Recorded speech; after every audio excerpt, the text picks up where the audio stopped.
están? Es un placer que nos acompañen en Cobertura, un espacio para construir desde la comunicación. Les saluda Judith Prada desde Santa Cruz, Bolivia. En esta edición vamos a hablar de la etapa de transición política en Bolivia con las nuevas autoridades. Arce Choquehuanca, la primera semana de gobernabilidad en este país. Las decisiones ya fueron asumidas desde el Poder Ejecutivo. La novedad es la titularidad en el Ministerio de la Presidencia, un cargo gubernamental que era siempre liderado por hombres. Ahora Marianela Prada Tejada es la nueva ministra de la Presidencia. También vamos a hablar sobre el retorno del expresidente Evo Morales después de un año. Y en el análisis nos va a acompañar el destacado comunicólogo Eric Torrico. Sí, juro. ¡Viva Bolivia!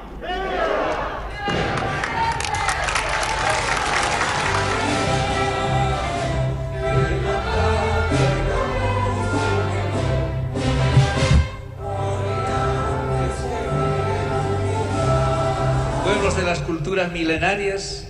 Entre discursos, promesas y convocatorias para fomentar una cultura de paz, fueron posesionados los nuevos estadistas Luis Arce y David Choquehuanca. Mirarnos con respeto. Juran por los próceres de la 24 horas después, jura el gabinete de la nueva administración gubernamental. Quedan ustedes posesionados 16 ministros, 13 hombres y 3 mujeres, quienes se comprometieron a aplicar nuevos paradigmas para reconducir los destinos del país con pluralismo. Marianela Prada Tejada asumió como ministra de la Presidencia, convirtiéndose en la primera mujer que asume esas funciones.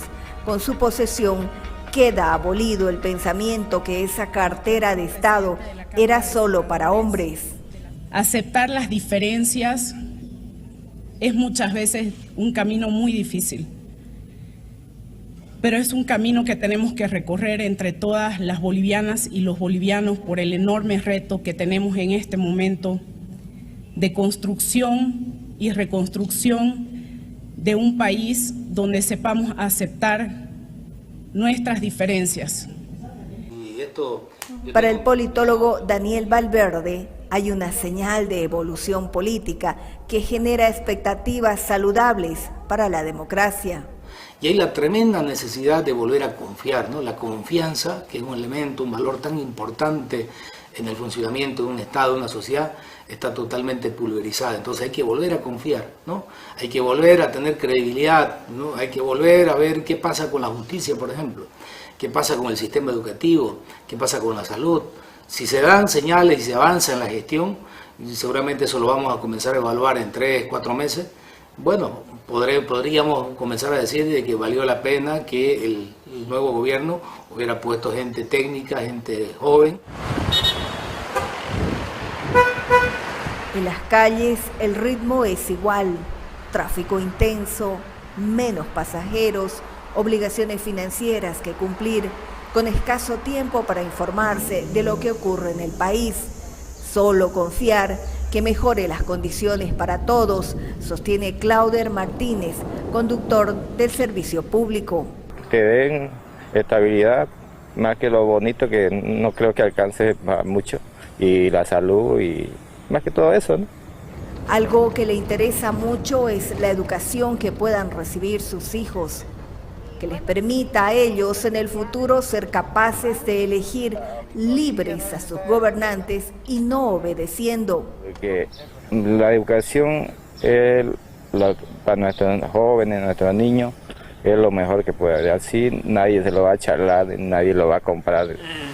En jornada y un día fui a entrevistar a Monseñor Prata. Germán Casaza lleva 40 años enseñando y aprendiendo. Fue uno de los primeros periodistas del periódico Presencia en La Paz. Académico de 4 generaciones de profesionales, principalmente en Santa Cruz. El profesor Casaza, como señalan sus alumnos, es una autoridad moral en la enseñanza.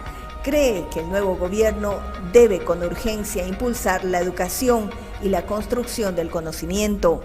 Y lo importante es que el estudiante, el joven, piense en capacitarse para poder producir, para poder percibir ingresos como producto de su trabajo, y si le toca hacer política, que piense en servir a los demás y no en servirse a sí mismo. Entonces hay necesidad de cambiar el concepto de política y pensar en la educación. Emilio Caballero es veterinario, quiere confiar en la honestidad de las nuevas autoridades. Admite que si bien hay incertidumbre en el país, cree que de la misma forma está el nuevo gobierno. Vemos un discurso muy consolador para los momentos que vivimos. Todo el potencial que tenemos. La línea de pluralismo que anuncia el nuevo gobierno podría ser determinante para avanzar, remarca el politólogo Daniel Valverde, pero es sustancial que se aplique en Santa Cruz, donde existe una marcada polarización por caminos divergentes entre quienes asumen el liderazgo regional. Nos interesa profundizar la autonomía, ¿no? ¿Es una consigna o es de verdad una propuesta que la sentimos? Si es que es una propuesta, ya debería estar la región trabajando en mesas técnicas para llevar, ¿no es cierto?, una propuesta al gobierno en un marco de diálogo democrático, porque ahora creo que hay señales de que se puede dialogar, se puede llegar a concertación. Santa Cruz demuestra pujanza, pero también tiene problemas sociales, como lo tiene todo el país. No puede tampoco las organizaciones de Santa Cruz olvidarse de que hay que trabajar para favorecer a los sectores populares golpeados por la pandemia, golpeados por la crisis económica. Debería tener también una agenda social. Lo que pasa es que se han centrado en una ficción, ¿no?, de la que no pueden salir, y entre ellos se ha generado una conflictividad muy, pero muy dura, que los va a terminar, ¿no es cierto?, debilitando aún más. Y quizá, ¿no?, finalmente sea un escenario propicio para comenzar más bien a cambiar de discurso, a democratizar y que permitan que surjan nuevos liderazgos. Bolivia hoy tiene varios desafíos. En manos del economista Luis Arce y el ex canciller David Choquehuanca está el destino económico, político, social de Bolivia. Llegaron al poder con el 55% del sufragio nacional en un nuevo ciclo político del MAS, como aseguraron. Tras unas fallidas elecciones el año 2019, cuando Evo Morales buscaba la reelección sin alternancia en el cargo. Un año después, Morales retornó al país y en Chimoré volvió a denunciar que fue víctima de un golpe de Estado, acusando a sus adversarios políticos del exgobierno transitorio de Yanine Áñez de promover una desestabilización en el país. Esta lucha. Mientras Evo Morales era escuchado por sus bases cocaleras, simultáneamente el presidente electo Luis Arce dictaba clases virtuales a universitarios en la sede de gobierno. Para muchos, la nueva ministra de la Presidencia cruzó la línea divisoria entre la izquierda y la derecha.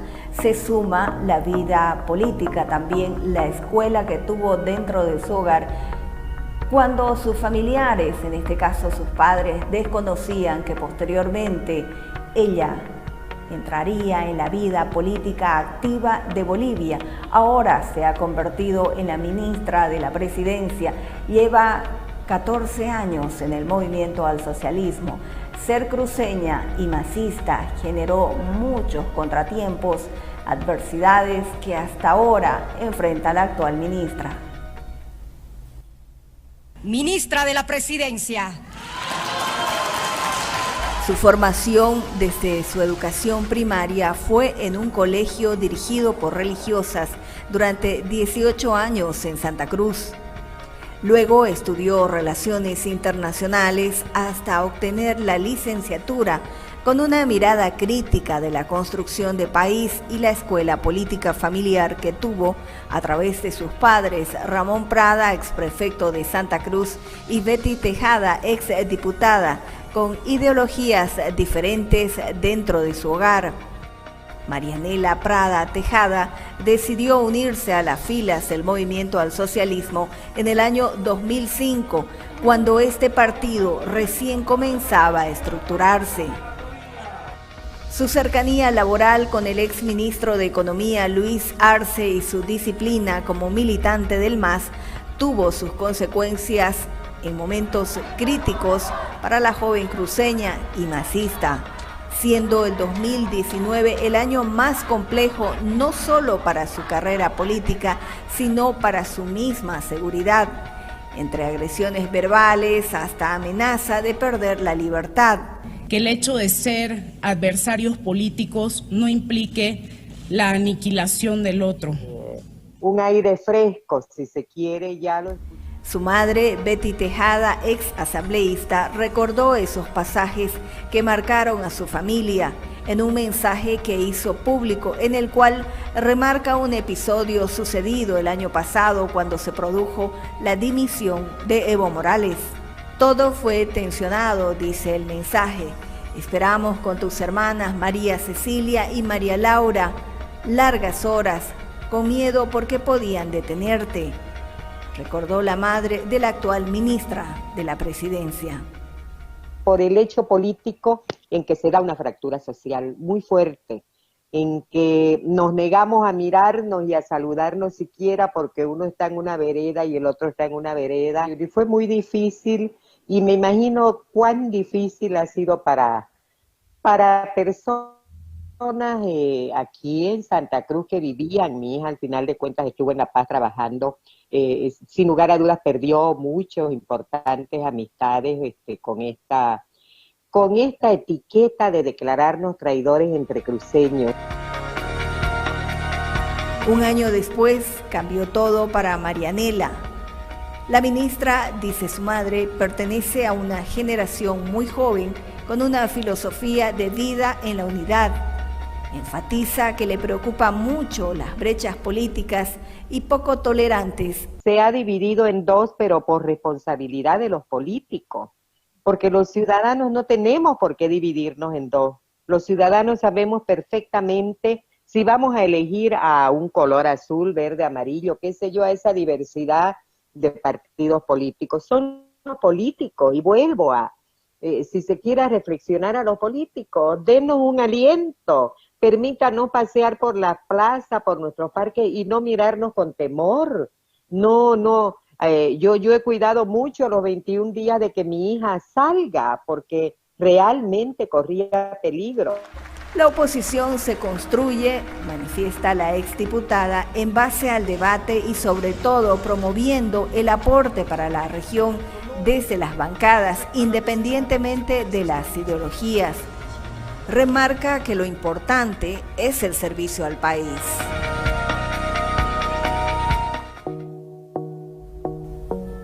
Esta es la primera semana de la administración de Luis Arce y David Choquehuanca. Sin embargo, se han producido ya algunas diferencias internas entre los militantes del movimiento al socialismo porque reclaman que no fueron tomados en cuenta para la designación en cargos públicos. Así está transcurriendo esta primera semana para el partido que está gobernando actualmente en Bolivia. Tenemos un recuento de estos hechos con la llegada del exmandatario Morales, para quien incluso el gobierno ha viabilizado el transporte de un helicóptero hasta el Chapare.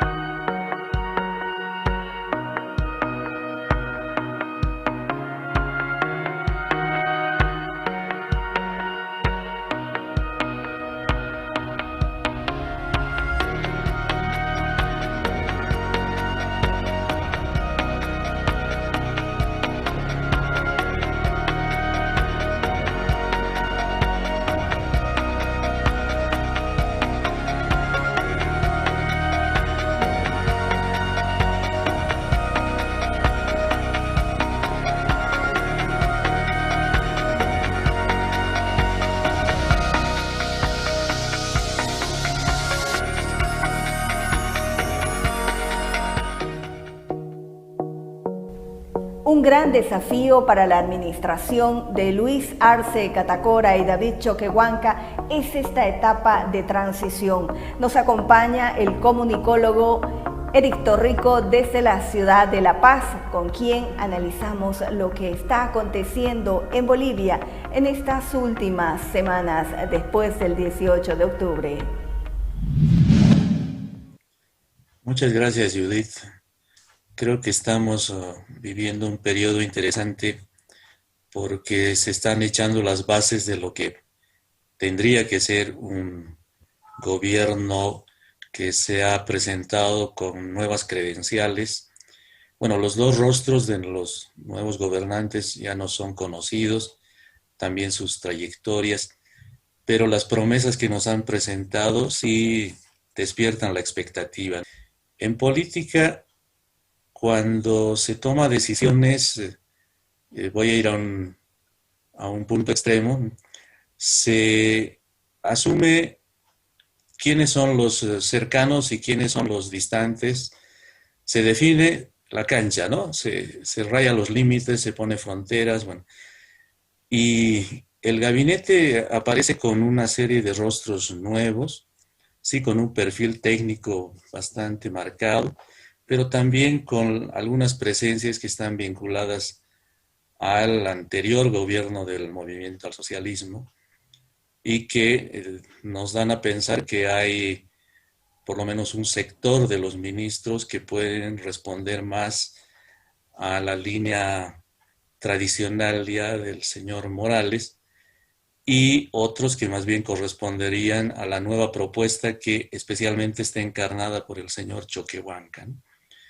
En todo caso, en ese marco ha sido, creo, una llegada muy refrescante, para decirlo de alguna manera, la de la nueva ministra de la Presidencia, que evidentemente marca una distancia notable con las anteriores experiencias que hubo en ese cargo y que ha ratificado en buena medida las propuestas de conciliación, las propuestas de complementación entre los sectores, de reconocimiento de la diversidad de la que está hecho el país y que por lo tanto nos ofrece un aire de respiro. Ojalá que se pueda ir concretando eso, no solo en los discursos, sino en las acciones concretas de todas las nuevas autoridades.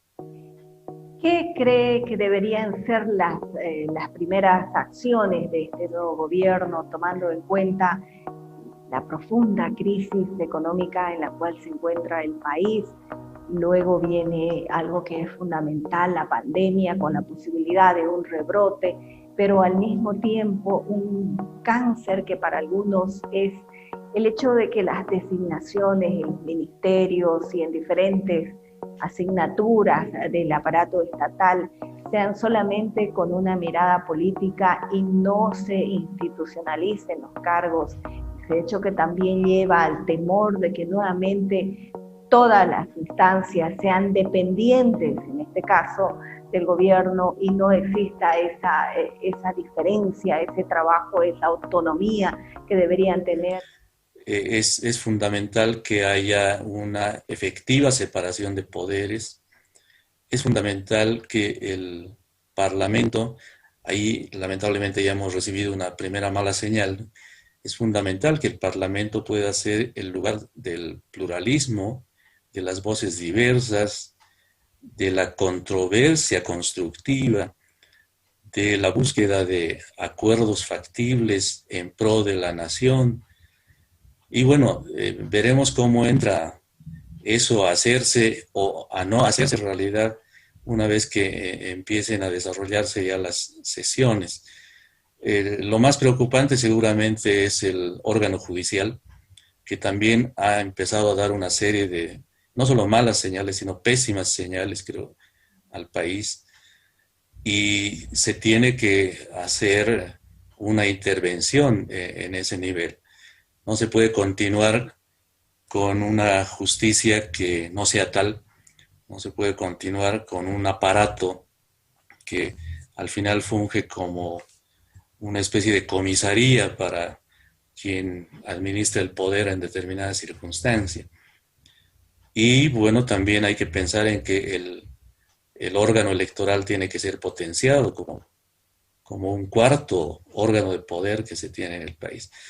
Y el órgano ejecutivo, bueno, debiera ser, como lo han estado por lo menos anunciando nuestras nuevas autoridades, un espacio también para promover el reencuentro entre bolivianos. Pero algo que también es fundamental es la educación. ¿Cómo estamos en Bolivia en torno a la educación, a la apertura del conocimiento, no solamente en las escuelas, sino en la academia? Porque vemos a una generación que está con una mirada más directa hacia la política. Sí, desde el lugar que yo tengo en la vida académica desde hace buenos años, veo con preocupación lo que le está pasando a nuestra educación. Y desde hace bastante tiempo, ¿no? Los bachilleres parecen llegar a la universidad cada vez con menos calificación, y eso tiene que ver con una igual menor calificación de los profesores. Las universidades tampoco están libres de aquello, ¿no? La docencia universitaria necesita ser cualificada, necesita ser estimulada. No estamos logrando desarrollos suficientes.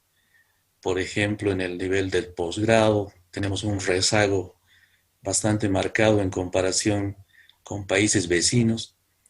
La producción intelectual es también todavía limitada. No hay suficiente respaldo para llevarla adelante. Bueno, hay una serie de factores convergentes que hacen que nuestra educación no sea razonable. No quiero poner otros calificativos más duros, pero, por ejemplo, sí nos vendría bien que el país pudiese entrar en un proceso internacional de evaluación de sus niveles de educación. Anteriormente, el gobierno que terminó en 2019 se negó a este tipo de acciones porque las calificó de intromisión o cosas por el estilo. Pero necesitamos tener parámetros que nos digan en qué situación nos encontramos en el plano educativo. Necesitamos, sin duda, más presupuesto también para eso, porque es un servicio público. Y es además un servicio público del que ha de depender el futuro inmediato del país. Y ahora la política empieza a seducir a la juventud, pero no va acompañada aparentemente con el conocimiento. Sí, es fundamental, ¿no? Necesitamos formar nuevos líderes, pero líderes que estén precisamente bien capacitados en los diferentes campos del saber y del hacer que se necesita para poder hacer la gestión pública, hacer el diseño de políticas, hacer que este país tenga un proyecto nacional que efectivamente pueda ser puesto en marcha y que satisfaga las necesidades, enfrente los problemas estructurales que venimos arrastrando por décadas. Y es necesario entonces que los jóvenes que se incorporen a la vida política vengan, sí, bien pertrechados desde el mundo educativo, ¿no? Entonces el Estado tiene que ponerle no solo mucha atención, sino mucha dedicación a la educación para que podamos efectivamente pensar que tenemos una certeza de futuro. De lo contrario, vamos a seguir siendo un país de informales y que en el mediano o largo plazo podemos terminar bastante mal en términos económicos y en general en las diferentes áreas de actividad. Estamos prácticamente a menos de 4 o 5 meses de lo que van a ser las elecciones subnacionales en cada región. Se preparan también quienes probablemente sean los futuros candidatos a gobernadores y alcaldes. ¿Qué mirada tiene sobre eso, tomando en cuenta también que han surgido más organizaciones, agrupaciones políticas y no partidos en sí, partidos con estructura como antes solía ocurrir en Bolivia? Sí, lo que parece que va a continuar ocurriendo es eso, ¿no? Que haya organizaciones además regionalizadas que apuesten por alcanzar sitiales de poder local, pero no se consigue ver todavía que haya un horizonte colectivo nacional, ¿no? Integrador. Los partidos se terminaron hace tiempo. El propio movimiento al socialismo no puede ser considerado un partido. Es una agrupación de agrupaciones, ¿no? Que está circunstancialmente cohesionada. No sé cómo le va a ir ahora, faltándole la figura principal que habían fabricado largamente con millonarios recursos, ¿no? Había una persona que funcionaba así como el eje de todo, pero y que simbolizaba muchos elementos para una diversidad de sectores, pero ahora que se está renovando su dirigencia, para decirlo de alguna forma, puede también entrar en una situación de fragmentación, ¿no? Entonces, hace falta que desde los diferentes lugares desde los que se hace la política se vaya tomando conciencia respecto de esto, de que necesitamos conformar organizaciones estructuradas, factibles, con programas, con propuestas y con la honestidad por delante, porque la corrupción nos ha hecho mucho daño y ha marcado la vida política del país, y entonces la gente está muy desconfiada y hay sospechas sobre todo, y así no vamos a poder construir lo que necesitamos construir. Entonces lo que hay que buscar es cómo trabajar puentes, cómo lograr puntos de encuentro, cómo, recojo algo que dijo el vicepresidente en su posesión, cómo lograr que haya complementariedad. No se trata de complicidades, de eso también tenemos que liberarnos con la política boliviana. No se trata de encontrar traidores o personajes así extraños, sino ver cómo cada quien puede aportar desde donde está, desde lo que piensa, desde lo que necesita, a un proyecto que sea colectivo y que nos permita tener una larga duración en la posibilidad de ser una sociedad que avance y que consolide sus logros y que intente resolver sus problemas.